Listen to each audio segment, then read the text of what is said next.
ഇതെവിടേക്കായി ഫയർഫോഴ്സും ആംബുലൻസും ഒക്കെ ചീറിപ്പാഞ്ഞു പോണേ? എന്താ സംഭവം? ഡാ, നീ അറിഞ്ഞില്ലേ?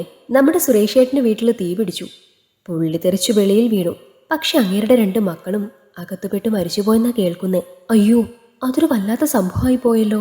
അയാൾക്കൊരു ചെറുക്കനും പെങ്കൊച്ചും അല്ലേ? ഉവ്, ആ ചെറുക്കൻ ഇച്ചിരി അലമ്പായിരുന്നു.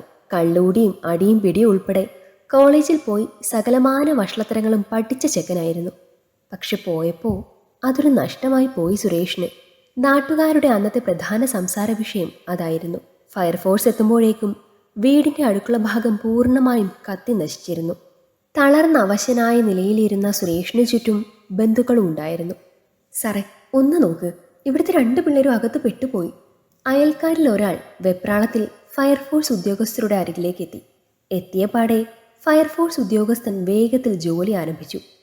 അധികം വൈകാതെ തന്നെ തീയണച്ചു. 1-2 പേര് പുകപടലങ്ങൾക്കിടയിലൂടെ ഓടി അകത്തേക്കും കയറി. എന്നാൽ അല്പസമയം കഴിയവേ നിരാശയോടെ അവർ പുറത്തേക്കെത്തി. മരിച്ചു 2 പേരും. പൂർണ്ണമായും കത്തിപ്പോയി. മേലുദ്യോഗസ്ഥനോട് അത് പറയുമ്പോൾ അവരുടെ മുഖം വാടിയിരുന്നു. നിരാശയിൽ തിരിഞ്ഞ അയാൾ നേരെ കണ്ടത് ദയനീയമായി തന്നെ നോക്കിയിരിക്കുന്ന സുരേഷിനെയാണ്. ഭാഗികമായി പൊള്ളലേറ്റ അയാൾ ആകെ തളർന്ന അവശനായിരുന്നു. ഒപ്പം ആ മിഴികൾ അറിയാതെ തുളുമ്പി. അയ്യോ, 2 മക്കളും മരിച്ചോ? കേട്ടവർ വിശ്വസിക്കാൻ കഴിയാതെ അങ്ങനെ നടുങ്ങിത്തരിച്ചു നിന്നു. അപ്പോഴേക്കും സുരേഷിന്റെ ഫാമിലി ഫ്രണ്ട് മാധവനും ഭാര്യ ശ്രീദേവിയും അവിടേക്ക് എത്തിയിരുന്നു. മക്കളില്ലാത്ത ആ ദമ്പതികൾ സുരേഷിന്റെ ഭാര്യ മരിച്ചതിൽ പിന്നെ അയാളുടെ മക്കളെ സ്വന്തം കുട്ടികളായാണ് കണ്ടിരുന്നത്. തിരിച്ചും അങ്ങനെ തന്നെയായിരുന്നു. ശ്രീദേവി ഉള്ളതിനാൽ അമ്മയില്ലാത്ത വിഷമം സുരേഷിന്റെ മക്കൾക്കുണ്ടായിട്ടില്ല. എൻ്റെ മക്കളെ! അലമുറയിട്ട് കരയുന്ന ശ്രീദേവിയെ പിടിച്ചു നിർത്തുവാൻ ഏറെ പണിപ്പെട്ടു മാധവൻ. ഒക്കെയും കണ്ട് വിങ്ങിപ്പൊട്ടിയിരുന്നു സുരേഷ്. നിമിഷ നേരം കൊണ്ട് തന്നെ അവിടെ വൻ ജനക്കൂട്ടമായി. ഏതൊക്കെയോ പ്രാദേശിക ചാനലുകാരും എത്തി. ഒടുവിൽ തീ പൂർണ്ണമായും കെടുത്തി ഉള്ളിലേക്ക് കയറിയ ഫയർഫോഴ്സ് ടീം അഗ്നിബാധയുടെ കാരണവും കണ്ടെത്തി. ഗ്യാസ് സിലിണ്ടറിന്റെ പൈപ്പ് ഊരിപ്പോയതാണ്. ഉപയോഗിച്ചുകൊണ്ടിരുന്നത് കൂടാതെ ഒരു പുതിയ സിലിണ്ടർ എക്സ്ട്രാ ഉണ്ടായിരുന്നു. 2ഉം പൊട്ടിത്തെറിച്ചു. അതാണ് ഇത്രയ്ക്ക് തീ പടർന്നത്. മാധവനോടായി വന്ന ഫയർഫോഴ്സ് ഉദ്യോഗസ്ഥൻ കാര്യങ്ങൾ വിവരിച്ചു. അപ്പോൾ ഈ ഒരു പൊട്ടിത്തെറിയിലാകുമല്ലേ സുരേഷ് പുറത്തേക്ക് തെറിച്ചു വീണത്? സംഭവ സ്ഥലത്തെത്തിയ SI സംശയത്തോടെ നോക്കുമ്പോൾ ആ ഫയർഫോഴ്സ് ഉദ്യോഗസ്ഥനും അത് ശരിവെച്ചു. ആകും. ചിലപ്പോൾ ജനലിൻ്റെയോ മറ്റോ ഭാഗത്തായിരുന്നിരിക്കണം ഇയാൾ നിന്നിരുന്നത്. കൂടുതൽ വിവരങ്ങൾ പുള്ളിയോട് തന്നെ ചോദിക്കണം. ആ മറുപടി കേട്ട് SI മാധവന് നേരെ തിരിഞ്ഞു. നിങ്ങൾ ഈ സുരേഷിൻ്റെ ഫാമിലി ഫ്രണ്ട് അല്ലേ? അയാൾ ആകെ തകർന്ന അവസ്ഥയിലാണിപ്പോൾ. ഒന്നും ചോദിക്കുവാൻ കഴിയില്ല. അതുകൊണ്ടൊരു സംശയം ചോദിക്കട്ടെ. ഈ തീപിടുത്തം ഒരു ആത്മഹത്യാ ശ്രമമാകാൻ എന്തേലും ചാൻസ് ഉണ്ടോ? ആ ചോദ്യം കേട്ട് മാധവനും അമ്പരന്നു. ഇല്ല സർ, ഒരിക്കലും ഇല്ല. അവർ നല്ല ഹാപ്പി ആയിട്ട് ജീവിച്ചിരുന്നതാണ്. പിന്നെ സുരേഷിൻ്റെ വൈഫ് 2 വർഷം മുന്നേ മരണപ്പെട്ടു. അതൊരു ആക്സിഡൻ്റ് ആയിരുന്നു. ആ സമയത്ത് അവൻ ആകെ തകർന്നു പോയതാണ്. പക്ഷെ മക്കൾ അവനെ വീണ്ടും തിരികെ കൊണ്ടുവന്നു. പിന്നെ ഇന്നോളം സന്തോഷമായി തന്നെയാണ് ജീവിച്ചത്. ഓക്കെ, ഞാൻ വെറുതെ ഒന്നറിയാൻ ചോദിച്ചൂന്നേ ഉള്ളൂ. പുഞ്ചിരിയോടെ SI വീണ്ടും തിരിഞ്ഞു. സർ, ആംബുലൻസ് ഉണ്ടല്ലോ. പ്രൊസീജിയേഴ്സ് കഴിഞ്ഞാൽ ബോഡി എടുക്കുമല്ലേ? സ്ഥലത്തെത്തിയ പഞ്ചായത്ത് പ്രസിഡന്റ് അപ്പോഴേക്കും SIക്ക് അരികിലെത്തിയിരുന്നു. ഉവ്, പ്രത്യേകിച്ച് ഇൻക്വസ്റ്റ് നടത്താനൊന്നുമില്ല. ബോഡി 2ഉം കത്തിക്കരിഞ്ഞു പോയ അവസ്ഥയിലാണ്. ഇനിയിപ്പോൾ എടുക്കാം. SIയുടെ നിർദ്ദേശം കിട്ടിയ പാടെ ആംബുലൻസ് വീടിനോടടുപ്പിച്ചു. വെള്ള തുണിയിൽ പൊതിഞ്ഞ തൻ്റെ മക്കളുടെ കത്തിത്തീർന്ന ശരീരങ്ങൾ കണ്ട് ചാടിപ്പിടഞ്ഞ് എഴുന്നേറ്റു സുരേഷ്. അത്രയും നേരം വിങ്ങിപ്പൊട്ടി നിന്ന അയാൾ ആ സമയം അലമുറയിട്ട് കരഞ്ഞുപോയി. എൻ്റെ മക്കളെ, ഞാൻ മാത്രം ഒറ്റപ്പെട്ടു പോയല്ലോ. തളർന്ന അവശനായി വീണ്ടും നിലത്തേക്ക് വീഴാനാഞ്ഞ സുരേഷിനെ പിടിച്ചു നിർത്തി മാധവൻ. പിന്നെ എല്ലാം വേഗത്തിലായിരുന്നു. മൃതദേഹങ്ങളുടെ അവസ്ഥ വളരെ മോശമായതിനാൽ വൈകുന്നേരത്തേക്ക് തന്നെ അടക്കം ചെയ്യുവാനുള്ള ഒരുക്കങ്ങൾ പൂർത്തിയായി. 2 മക്കൾക്കും അമ്മയുടെ കുഴിമാടത്തിനരികിൽ ചിതയൊരുക്കി. ഹോസ്പിറ്റലിൽ പോയി പരുക്കുകളിൽ മരുന്ന് വെച്ച് തിരികെ എത്തിയ സുരേഷ് തന്നെയാണ് കർമ്മങ്ങൾ ചെയ്തത്. അയാളെ ചേർത്ത് പിടിച്ച് നിറകണ്ണുകളോടെ മാധവനും ഒപ്പമുണ്ടായിരുന്നു. മക്കളെ നഷ്ടമായ അമ്മയുടെ വേദന തന്നെയായിരുന്നു ശ്രീദേവിക്കും. അത്രമേൽ അവർക്ക് പ്രിയപ്പെട്ടവരായിരുന്നു. ചിത കത്തിയമരുമ്പോൾ പതിയെ പതിയെ നാട്ടുകാരും ബന്ധുക്കളും പിരിഞ്ഞു. ബന്ധുക്കളുമായി ഒന്നും വളരെ അടുത്ത ബന്ധം സൂക്ഷിക്കാത്തതിനാൽ തന്നെ ഒടുവിൽ സുരേഷിൻ്റെ കൂട്ടായി മാധവനും ശ്രീദേവിയും മാത്രമായി. തളർന്ന അവശനായിരിക്കുന്ന സുരേഷിനരികിലേക്ക് ചെന്നിരിക്കുമ്പോൾ മാധവന്റെ ഉള്ളം പുകയുകയായിരുന്നു. അല്പസമയം അങ്ങനെ മൗനമായിരുന്നു രണ്ടാളും. അപ്പോഴേക്കും ശ്രീദേവിയും അവിടേക്കെത്തി. സുരേഷേ, ഇവിടെ വന്നത് മുതൽ എൻ്റെ ഉള്ളു പിടയുക. ഒരു കാര്യം ചോദിച്ചാൽ നീ കൃത്യമായിട്ട് മറുപടി പറയണം.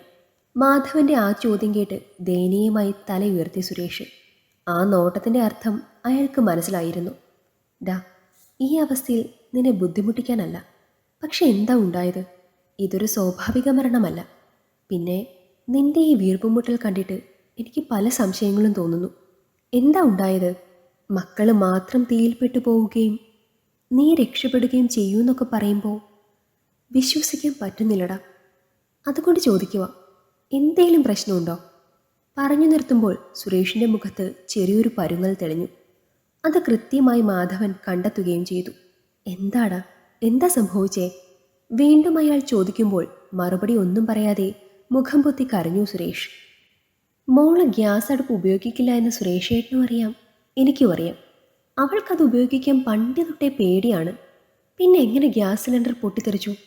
മാത്രമല്ല, ഉച്ചയ്ക്ക് കുറേ വിട്ട് അവളെ ഞാൻ വിളിച്ചിരുന്നു. അന്നേരം കോൾ അറ്റൻഡ് ചെയ്തുമില്ല. മോൾ ഒരിക്കലും അങ്ങനെ ചെയ്യാറില്ല. എൻ്റെ കോള് കണ്ട അവൾ അന്നേരം എടുക്കുന്നതാണ്. ലേറ്റായാണ് കാണുന്നതെങ്കിലും അപ്പോൾ തന്നെ തിരിച്ചു വിളിക്കും. എന്താ സുരേഷേട്ടാ, എന്തേലും പ്രശ്നം ഉണ്ടായിരുന്നോ അന്ന്?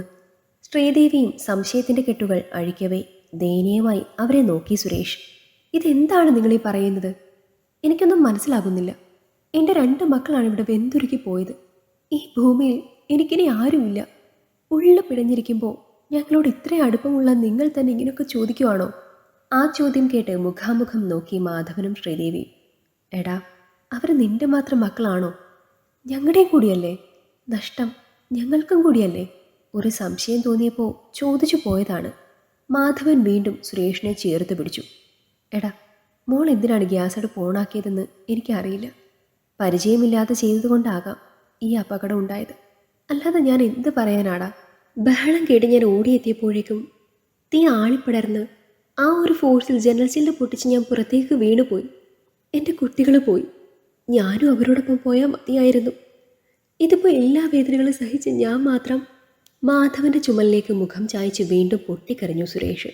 അതോടെ ശ്രീദേവിയും മാധവനും പിന്നെ ഒന്നും ചോദിച്ചില്ല. അന്നത്തെ ദിവസം അവരും അവിടെ കൂടാൻ തന്നെ തീരുമാനിച്ചു. എന്നാൽ തനിക്ക് ആരും കൂട്ടുവേണ്ട എന്ന് പറഞ്ഞ് സുരേഷ് നിർബന്ധിച്ച് അവരെ വീട്ടിലേക്ക് അയച്ചു. മനസ്സില്ലാ മനസ്സോടെയാണ് അവർ അവിടെ നിന്നും പോയതും. കുറച്ചു സമയം അയൽക്കാരിൽ ചിലരും സുരേഷിന് കൂട്ടായി വന്നിരുന്നു. ശേഷം നേരം വൈകിയപ്പോൾ അവരും പിരിഞ്ഞു. സമയം ഏകദേശം രാത്രി 2 മണിയോളമായിരുന്നു. തളർന്ന അവശനായി ആകെ തകർന്നിരുന്ന സുരേഷ് ആ സമയം പതിയെ എഴുന്നേറ്റു. ശേഷം വേച്ച് തൻ്റെ ബെഡ്റൂമിലേക്ക് പോയി. അവിടെ ഭാര്യയുടെ ഫോട്ടോയ്ക്ക് മുന്നിൽ അല്പസമയം നോക്കി നിന്നു അയാൾ. എന്തു, എന്നോട് ദേഷ്യം തോന്നരുത്.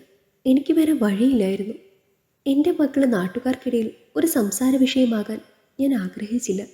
3 പേരും ഒന്നിച്ച് നിന്റെ അരികിലേക്ക് വരാൻ തീരുമാനിച്ചതാ. പക്ഷേ ഇപ്പോൾ ഞാൻ മാത്രം. മക്കളങ്ങ് എത്തിയോ? മോനോട് ദേഷ്യം കാട്ടേണ്ട നീ. സ്വബോധത്തിൽ ചെയ്തതല്ല അവൻ. അത്രയും പറഞ്ഞുകൊണ്ട് അയാൾ പതിയെ ബെഡിലേക്കിരുന്നു. ശേഷം വിങ്ങിപ്പൊട്ടി വീണ്ടും ഇന്ദുവിൻ്റെ ഫോട്ടോയിലേക്ക് നോക്കി. വളർത്തുദോഷമാണ്, എൻ്റെ കഴിവുകേട്. നീ പോയ പിന്നെ ഞാൻ ആകെ തകർന്നു പോയടോ. അതിനിടയിൽ അവനെ ശ്രദ്ധിക്കാൻ പറ്റിയില്ല. കോളേജിൽ പോയി അവനാകെ വഷളായെന്ന് പലരും പറഞ്ഞപ്പോഴും ഒരിക്കലും ഇങ്ങനൊന്നും ഞാൻ പ്രതീക്ഷിച്ചില്ല. പക്ഷെ മയക്കുമരുന്ന് വലിച്ചു കയറ്റി ആളെ പോലും അറിയാൻ കഴിയാത്ത വിധം സ്വബോധം നഷ്ടപ്പെട്ട് കാമം മൂത്ത് സ്വന്തം അനിയത്തിയുടെ മാനവും ജീവനും കവർന്നെടുത്തവൻ പിന്നെ ജീവിക്കേണ്ടെന്ന് ഞാനങ്ങ് തീരുമാനിച്ചു. അതുകൊണ്ടാണ് എൻ്റെ കൈകൊണ്ട് തന്നെ ഞാൻ അവർക്കൊപ്പം ഒന്ന് ചെരിഞ്ഞടങ്ങാൻ തീരുമാനിച്ച ഞാനത് ചെയ്തത്. പക്ഷെ അവിടെ ഞാൻ തോറ്റുപോയി. നിറഞ്ഞു തുളുമ്പിയ കണ്ണുകൾ തുടച്ചുകൊണ്ട് പതിയെ എഴുന്നേറ്റു സുരേഷ്. സത്യകഥ നാട്ടിലറിഞ്ഞാൽ പിന്നെ പൊടിപ്പും തൊങ്ങലും വെച്ച് ഓരോരോ കഥകൾ മെനയോ അവർ. അത് വേണ്ട. ഇനിയിപ്പോൾ ഇതാ നല്ലത്. നമ്മുടെ മക്കൾ തീപിടുത്തത്തിൽ മരിച്ചു, അങ്ങനെ മതി. പിന്നെ പിന്നെ ഭാര്യയുടെ മക്കളുടെ വിയോഗത്തിൽ ഒറ്റപ്പെട്ടുപോയി സുരേഷും അന്ന് രാത്രി തന്നെ. വാക്കുകൾ മുറിച്ചു വീണ്ടും ഇന്ദുവിൻ്റെ ഫോട്ടോയിലേക്ക് നോക്കിയയാൾ. കുറച്ച് മണ്ണെണ്ണ ബാക്കിയുണ്ട്. ഞാനും വരുവാ നിങ്ങളുടെ അടുത്തേക്ക്. ഇവിടെ ഇനി ഒറ്റയ്ക്ക് വയ്യ. ചിലപ്പോൾ മക്കളുടെ പോസ്റ്റ്മോർട്ടം റിപ്പോർട്ടിൽ നടന്നതൊക്കെ കണ്ടെത്തിയേക്കാം. പക്ഷെ അപ്പോഴേക്കും ഞാനും കൂടി അങ്ങ് വരാം. പിന്നെ നാട്ടുകാർ എന്ത് വേണോ പറഞ്ഞോട്ടെ, നമുക്കെന്താ. പറഞ്ഞു നിർത്തുമ്പോൾ സുരേഷ് എല്ലാം മനസ്സിൽ ഉറപ്പിച്ചിരുന്നു. ഒരിക്കൽ കൂടി ഒന്ന് പൊട്ടിക്കരഞ്ഞു അയാൾ. ഒരച്ഛൻ കാണാൻ പാടില്ലാത്തതും ചെയ്യാൻ പാടില്ലാത്തതുമാണ് ഇന്നുണ്ടായത്. ആ വേദന അയാൾക്ക് സഹിക്കാവുന്നതിലും അപ്പുറമായിരുന്നു. സമയം അല്പം കൂടി നീങ്ങി. വൈകാതെ തന്നെ ആ വീടിന് ചുറ്റും വീണ്ടും ആളുകൾ തടിച്ചുകൂടി. ആൾ കത്തി തീർന്നു. ഫയർഫോഴ്സ് എത്തിയപ്പോൾ പിന്നെ ഒന്നും ബാക്കിയില്ല. എന്നാലും ഇന്നത്തെ ഈ ദിവസം ഈ മനുഷ്യനെ ഇവിടെ ഒറ്റയ്ക്കാക്കി ബന്ധുക്കളൊക്കെ പോയി കളഞ്ഞല്ലോ. കഷ്ടം തന്നെ. മനുഷ്യനല്ലേ, ചെയ്തു പോകും. ഭാര്യ പോയപ്പോഴേ ആൾ തകർന്നു പോയിരുന്നു. ഇപ്പോഴേ മക്കളും. പിന്നെ എങ്ങനെ സഹിക്കും?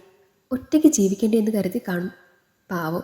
അയൽക്കാരും നാട്ടുകാരും പല പല അഭിപ്രായങ്ങൾ ഉന്നയിക്കവേ ആകെ തകർന്നു നിന്നുപോയി മാധവനും ശ്രീദേവിയും. ഇതിനാണോടാ ഞങ്ങളെ നിർബന്ധിച്ച് നീ പറഞ്ഞയച്ചത്? മിഴുനീർ തുടച്ചുകൊണ്ട് അരികിലെ കസേരയിലേക്ക് ഇരുന്നു പോയി മാധവൻ. ഏട്ടാ, ഇതെന്താ ഇവർക്ക് പറ്റിയേ?